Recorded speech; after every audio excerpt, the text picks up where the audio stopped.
cyberspace astronauts. Are you ready to be entertained with pointless jibber-jabber and senseless small talk? If so, then you have come to the right place. It's the Todd Cook Show, starring Todd Cook, and featuring music by local and national artists. Now, broadcasting from his garage, here is Todd Cook.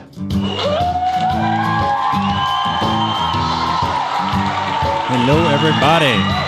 It is time once again for me to do my podcast. I am here. You are here.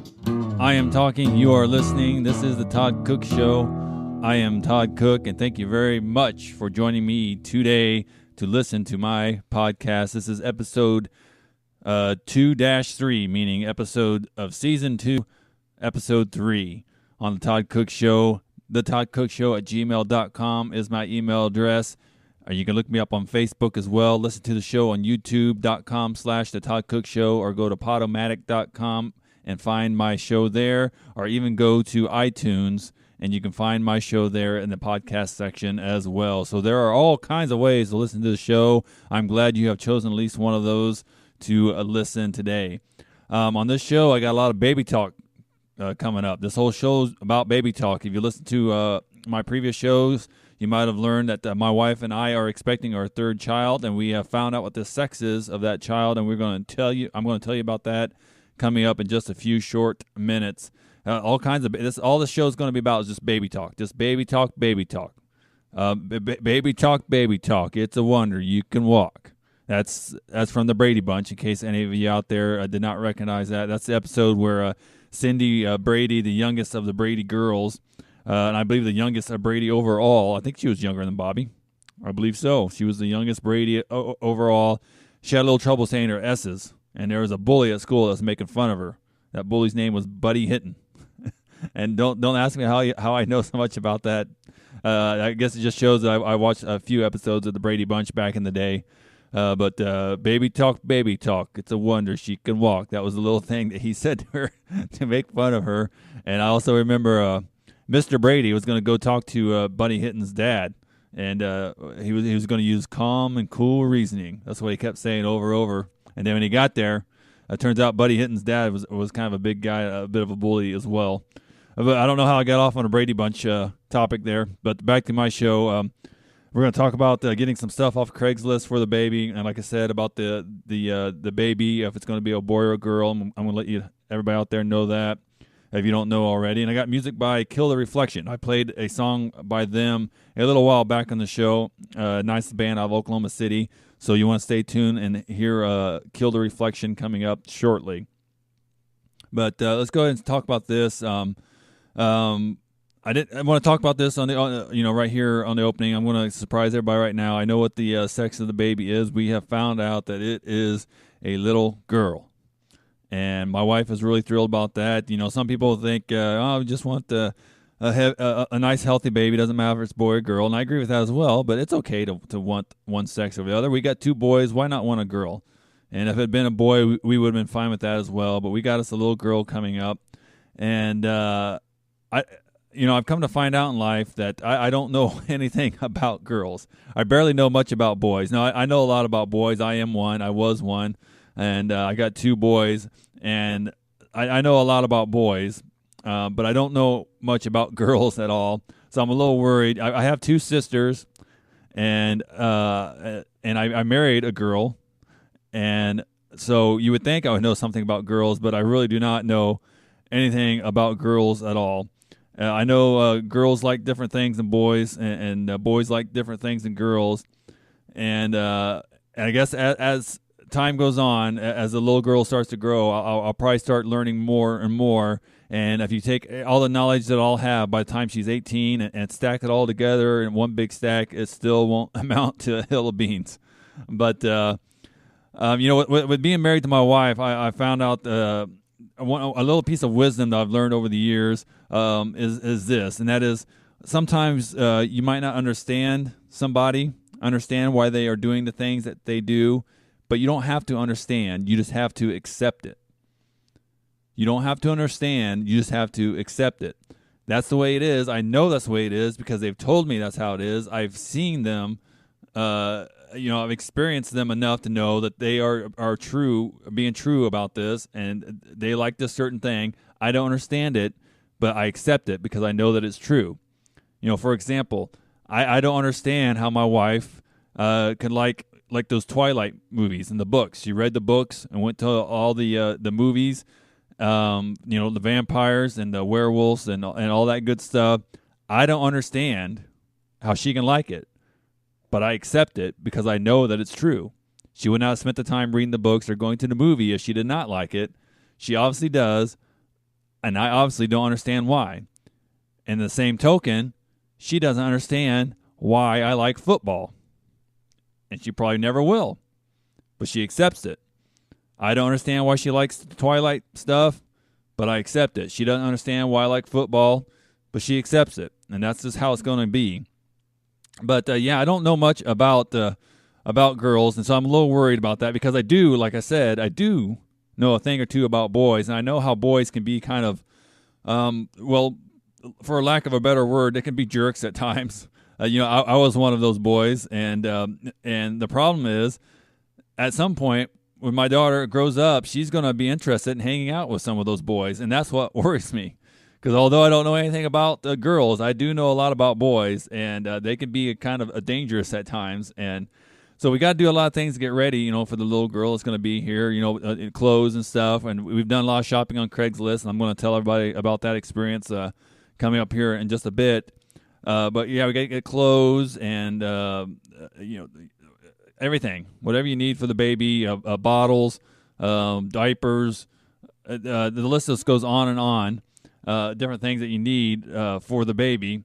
But one thing that is on my list that might not be on everybody's list, and that is a shotgun. And here's the reason why. Let me explain this. I don't want anybody to think I'm a violent guy at all. Right now, I currently don't own any guns. But when that 16-year-old boy comes knocking on my door and says, "I'm here to see so-and-so," we don't have the name yet. I'll say Susie. I'm here to see Susie. I want to have that shotgun right by the door, just to scare him a little bit. By the time my daughter is 18 or 16 or 18 or 30, whenever I decide to let her date, by then, with the way things are going now, just about every teenage boy's got a tattoo or two. So I imagine that in 18 years from now, by the time my daughter's ready to start dating, even the nicest boys, even the most clean-cut boys are going to be covered in tattoos and piercings and everything, or whatever other weird things going on. So I'm bracing myself for that. But when this young lad comes up to my door, and he better have the respect to come up to my door. If he stands out, if he just drives into the parking or the driveway and starts honking his horn, my daughter's not going out there. I'll go out there. And I'll tell him to go home and come back when he's got more respect. My daughter doesn't answer to a car honking, like a dog might respond to somebody whistling to call them. If he doesn't have enough respect to come up and knock on the door, he can just go back home. But that's a whole nother story. But when he does come up to the door and rings the doorbell and knocks on the door and says, "Yeah, man, I'm here to see Susie," I want to be able to take that shotgun and say, "You're here to see who?" And then just laugh maniacally as he runs away. Because I don't know anything about girls, but I know a lot about boys, and most likely any boy that's going to come up, I'm going to protect her from those kinds of guys. But little girl coming up, get me more excited. When I come back, I'm going to tell you about shopping on Craigslist. So don't go away. You're listening to the Todd Cook Show. I will be right back.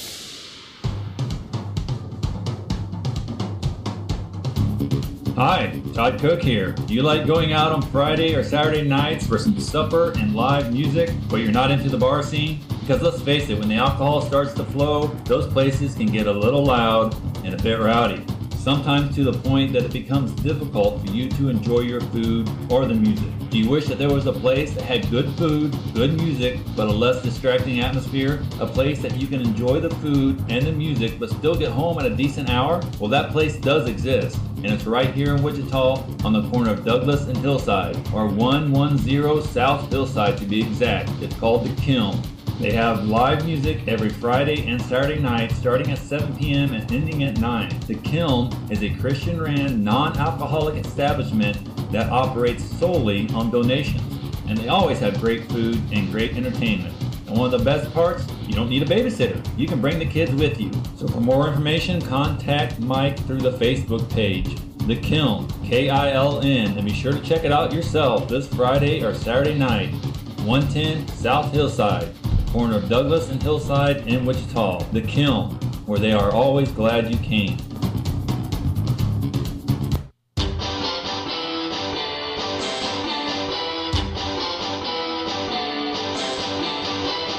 Okay, that was a short little break there. The Todd Cook Show has returned. The Todd Cook Show at gmail.com is how you can get a hold of me. Look me up on iTunes, go to YouTube, listen to the show, Podomatic.com, listen to it there. However you can do it, just make sure you listen, and maybe more importantly, make sure you tell a friend or two about the show. That's the best way for me to grow this program, is for you to do all the work for me. I'm doing the best I can here. I got some plans to do some promotional things coming up here shortly, but until then, I really need everybody's help out there. So if you like this show, tell somebody about it. I would really, really appreciate it. All right, I'm going to tell you now a little bit about shopping on Craigslist for the new baby coming up. Craigslist is kind of a strange thing. I think years ago, this is something that people would never have considered. Basically just saying, telling people that you have something for sale and have them coming over to your house and picking it up. And my wife and I have sold things on Craigslist, and we have purchased things through Craigslist. And so far for us, it's been nothing but great. It's worked out really, really well for us. But my wife goes through Craigslist quite a bit. This is going to be our Craigslist baby, I've determined. Because we've definitely, so far, just about everything we've gotten for her has been Craigslist. But we went to, somebody had an ad on Craigslist that said they had a bunch of sleepers for a girl, pink and purple sleepers, the full-length ones, long sleeves, long legs, zip up, the kind that, the baby's going to be born probably in September, maybe October. And so the clothes that we're going to need first are going to be, winter clothes. And they had I think it was 10 or maybe a dozen, maybe even more than that, these sleepers, these one-piece sleepers for $10. And so we decided we're going to go get that. And then they also had this, another couple had a swing that they said their daughter had never used. They put the little baby daughter in that when she was born a year ago.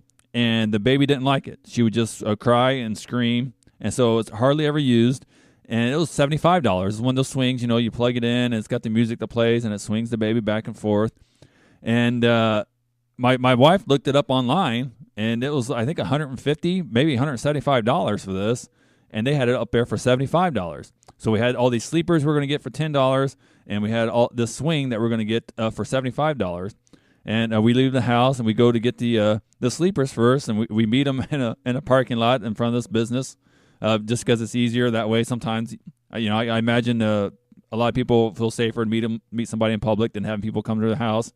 And once again, Craigslist, it's kind of creepy, but nowadays, I guess with technology, people are willing to do this. And so we go meet them there. My wife looks through. They got this box and all these little pink and purple, sleepers, things that would be perfect for our little girl that's going to be coming. And so, yeah, we'll take it. And I almost made the mistake of I was getting we're getting the sleepers for $10 and the swing for $75, and I got them flip-flopped in my mind somehow. And I was like, all right, so it was $75, right? And I was about to give the guy $75, and my wife stopped me. And luckily, the guy was honest enough too. He was laughing, and we explained, no, only $10 for these, and we're going later to get a $75 swing. So we had a little bit of a laugh out of that. But yeah, it was a great deal. $10, I think we paid, and like I said, there's at least 10 of these sleepers that would be probably $10 a piece. So it would have been $100, if we bought them new. And my wife looked through them, and she's pretty picky, but she looked through them and she said these things are all clean. They don't really have any stains on them or anything, So we'll give them a good wash and everything, and we'll be ready. And then we had to head to the next place to get the swing. And so we drove on over there, and they let us inside their house, and I looked at it over and made sure it worked and everything, looked at it and took it out, and took us a little while to get in the back of the car. But we took it home, and it was brand new. And they said the baby was in it maybe, maybe a good handful of times, but every time they laid the baby in there, it did not like it. So It was hardly used. It was like new. And my wife said $175, I believe, but we got it for 75, and we took it home. And after I got it hooked up and looked at it and stuff, I didn't understand because it had a little netting around there, and it had these a little mobile on top and stuff. The one we had for my son earlier had nothing. It just swang. That's really all it did. It would swing back and forth and play music. But this one obviously had some other features. It had lights on it and stuff. And I didn't understand the netting. It had like this big netting that went around there, and I was thinking, are we planning on keeping our little baby girl like outside, and we need a net to go around it to protect it from the mosquitoes? Or I didn't understand. Are we worried about malaria or what's going on here? But as it turned out, as my wife discovered later, is that the netting that just goes halfway around there, the little mobile that's up above the swing, lights up, and it projects these little lit up butterflies, and I think maybe stars too, but definitely butterflies that get lit up onto the screen that goes around. And so as it spins, it's just this whole big thing like a disco ball above her, but it makes all these little light reflections all around the top of her. So it should keep her pretty occupied. And my wife really liked it. In fact, she liked it so much. I think there was a part of her that wanted to try to talk me into getting something like that for her bedroom, a big netting and some lights and stuff in there. But so far, the Craigslist thing has been working out for us quite a bit. We also bought a bathtub for the baby, and we just got rid of some of this stuff not too long ago to another couple that were having a baby, and they needed some stuff. We just let them have it because we weren't sure at that time. We weren't sure if we were going to have another kid, but here we got another kid now, and so now all the stuff that we've given away, we got to scrap some money together to be able to get the stuff back. But so far, Craigslist has worked out quite nicely for us. Time for me to play the song here. I'm going to play a song by a band called Kill the Reflection. This is a band out of Oklahoma City. I played a song by them once before, and I'm going to do it once again. Here is Kill the Reflection with their song called You on the Todd Cook Show.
That is Kill the Reflection with you on the Todd Cook Show. Go to killthereflection.com and you can find out more about that band. That song was brought to you by B&B Towing. As always, every song on this show for the last few weeks has been brought to you by this same company, B&B Towing, called Cheyenne Brown at 316-214-4021. If you live anywhere in the Wichita, Kansas area, he can help you out with any towing need that you might have.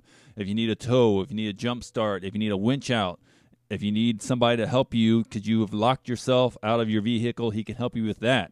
If you have ran out of gas, you need somebody to deliver fuel to you, he can help you with that. If you got a junk car sitting around somewhere that you need to get rid of, he can help you with that. Cheyenne Brown, a 20-year veteran of the United States Air Force. Call him, 316-214-4021. He takes cash or credit anywhere in the Wichita, Kansas area. Cheyenne Brown, B&B Towing, 316-214-4021. And with that, I'm going to take another short break. You're listening to The Todd Cook Show. Don't go anywhere. I'll be right back.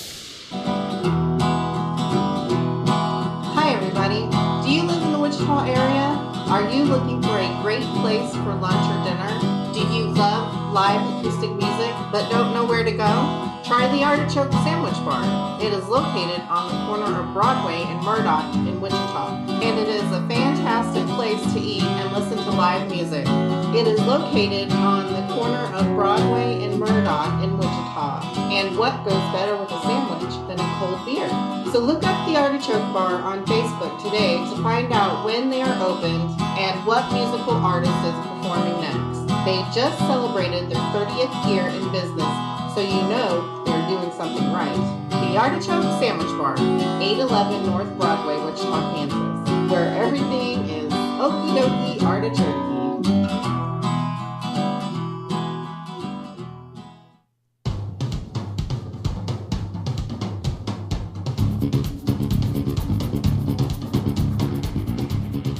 You're here to see who? You're here to see who? You're here to see who? Sorry, am I back? I was just practicing there a little bit. The Todd Cook Show has returned here. I got one more segment for you here. And on this last segment, I'm going to talk to you a little bit more about the baby, but more specifically about my little boy, Johnny, who's 6. I got another one, Jackson. He's only 2.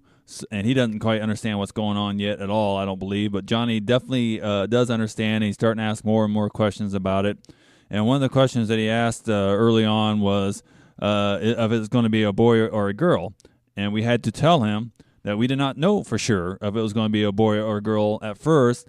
But we said someday soon the doctor will be able to tell if it's a boy or a girl for us. And he asked how. And we said, well, they do a special kind of pictures that they do called ultrasounds, and it allows the doctor to see inside mommy's tummy, and they should be able to figure out if it's going to be a boy or a girl. And at 6 years old, he doesn't know all the differences between boys and girls. He knows some. I've heard him say before, that how he could tell, girls, they got longer hair or their eyelashes, something about their eyes. Sometimes they'll say, you can see their eyes because he's seen little baby girls that are, maybe, not even a year old yet, but, he can tell if they're a girl. And he's like, I can tell by their eyes, their eyelashes. And because I don't think he realizes, pink or blue or dress or whatever. Or not always. If they're wearing a dress, I'm sure that he would know. But sometimes they're just wearing, pink shirt or whatever. But he says he can tell by their eyes.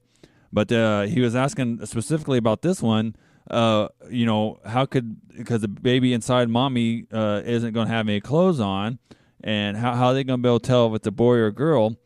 And we're like, well, the doctors the doctors are really smart, and they can they'll be able to tell. And at some point, he said, well, I think I know how the doctor's going to be able to tell. I said, how that? He said the little baby, when they see the picture inside mommy's tummy, the little baby's going to have kind of long hair in the back, and it's going to be all slicked back. So that's how he thinks that the doctor is going to be able to tell.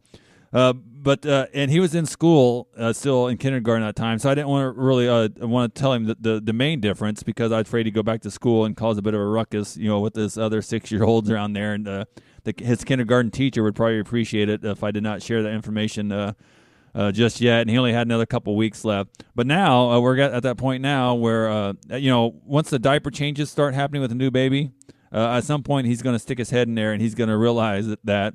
And so at some point we're going to tell him what the real main difference is between the girls and boys and how to tell that. And that should be kind of a funny moment, I'm sure. We'll see how he handles that, the information that we'll give him shortly. And I think that's about it, folks. I don't have anything left for you. It's only 26 minutes left. I could probably make something up for you on the spot. Went and saw the Go-Go's last night. The Wichita River Festival, they had the Go-Go's, and if you're my age or a little bit older, you probably remember the Go-Go's. It was an all-girl rock band from the 1980s, and the singing lady, Belinda Carlisle. And I still cannot figure out for sure if it was still her. I know the band has had a lot of changes over the years, and they went a decade or more where I don't think they even toured at all. And then somebody left the band, and somebody else left, and they replaced them. But I think it's still Belinda Carlisle. And so it was kind of a nostalgic moment for me and my wife to see the Go-Go's, an all-girl rock band. You think back then, just being in a band would be really cool. But being in a successful band would be even cooler. But being in a successful band that's all chicks, that's got to be super cool. And it was raining some out there. They actually delayed the concert because they on the forecast, the radar, it showed that there was rain coming. It looked like it should be raining really hard at times. I mean, you look at the radar, and it looked like it should have been pouring, but it never really poured. Anywhere from a nice little drizzle to a steady, harder drizzle, I guess. But they had some sand out there. They took a bunch of sand from somewhere, and it was like 300 tons of sand. And I was a little concerned. I was like, that sounds like a good idea. They're going to have a beach party out there. Here in Wichita, Kansas, you don't have any real beaches. Got some lakes, but you don't have like a real big beach, with a lot of sand in too many places. And so they brought a bunch of sand right down to downtown Wichita and just like dumped it out there, and it was like a foot deep. And I told my wife I was a little worried that there wasn't going to be that much sand there. And with the crowd of people, we wouldn't be able to even get in the sand. So the boys, could build sand castles and stuff. And as it turned out, I was kind of right. There wasn't nearly as much sand as you might imagine. 300 tons sounds like a lot of sand, but sand is really heavy. So there wasn't really that much sand there. But because of the forecast and because it looked like it should be raining the entire time, I think a lot of people stayed home. And so there wasn't that big of a crowd there, and we were able to get in the sand before the concert, before the rain. The boys played in the sand and had a great time. And then as the concert went on, it was drizzling pretty good right at the beginning of the concert, but about 10, 15 minutes into it, it stopped, and it turned out to be a really nice night. So I had a lot of fun doing that. Felt like a kid again, listening to the Go-Go's, and we got the beat. All right, now I'm going to end the show right there. Less than 29 minutes, but by the time I turn on the closing music right here and let it fade out, the show will be over. So that's actually pretty good timing. Had to do a little ad-libbing there at the end, but that's all right with me. I am a professional podcaster. I have no trouble flapping my gums, even when nothing important is coming out of them, which is pretty much all the time. Filling in the time is usually not a problem for me. Thank you once again for listening. Tell a friend. Everybody, please tell somebody. Tell a friend out there that there's a new podcast and you've been listening to him, and he's really good. And it's the Todd Cook Show. And tell him how to get there, how to get here to listen to me. YouTube.com/The Todd Cook Show. Thank you very much for listening. Tune in next week. I'll talk. You listen.